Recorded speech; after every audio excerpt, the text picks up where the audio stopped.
Hi, this tutorial is about paragraphs. Let's get started. When we talk about paragraphs, we want to first understand the purpose and the length. Well, paragraphs are designed to organize your ideas, right? They give you a space to either explain something or develop something, maybe make an argument and prove it with evidence. So paragraphs build on each other.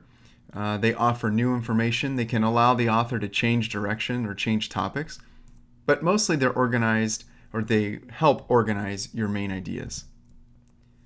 And then paragraphs can be any length. When you were in elementary school, paragraphs were really about 3 to 5, maybe even 8 sentences in length. There was always a topic sentence and always a concluding sentence. But as you get older and you mature as a writer, you'll start to notice that paragraphs can be any length at all. Sometimes you'll see a paragraph that's one sentence, and sometimes you're going to see a paragraph that's just a word. So it really depends on what the writer wants to accomplish. And lastly, paragraphs are separated by either a space or an indent. So that's important to know because sometimes when we're trying to number our paragraphs, we want a very clear visual of how do I know when there is a new paragraph. Well, there's two primary ways: indents and, of course, line spacing. And when we talk about paragraphs, there's two types. There's a complete paragraph and there's an incomplete paragraph. Now, the incomplete paragraph one is interesting because it doesn't mean it's not done. It just means that it's not complete on the page. So let's look at complete paragraph first. A complete paragraph is that paragraph that begins and ends on the same page. That means there's an indent and then information, or space and information, and then it ends on that exact same page.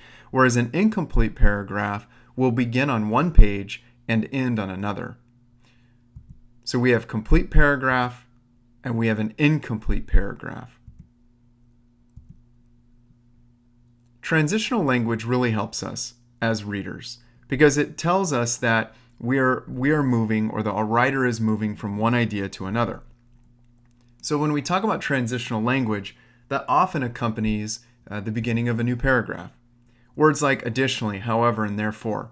Although these words can appear in any sentence, writers will use these words to signal that they are going to move in a different direction, or they're going to add information to what has already been said, oftentimes in a new paragraph.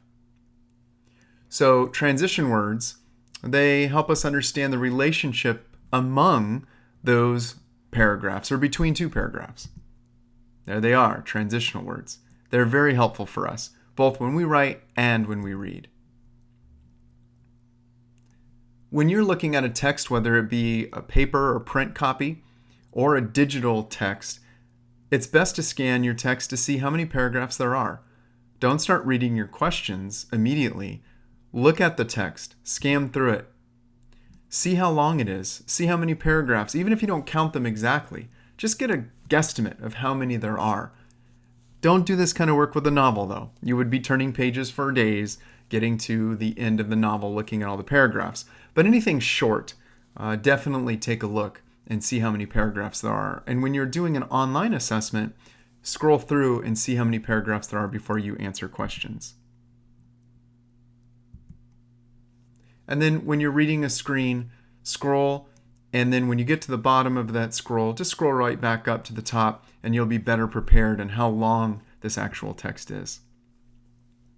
When you're reading a paper copy or print copy of a text, it's best to number your paragraphs.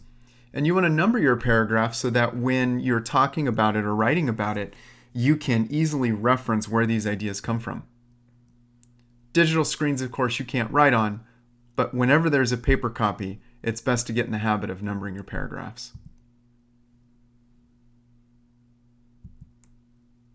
All right, let's go ahead and practice this skill of numbering or identifying our paragraphs, scanning a text, and being able to recognize where paragraphs begin and end.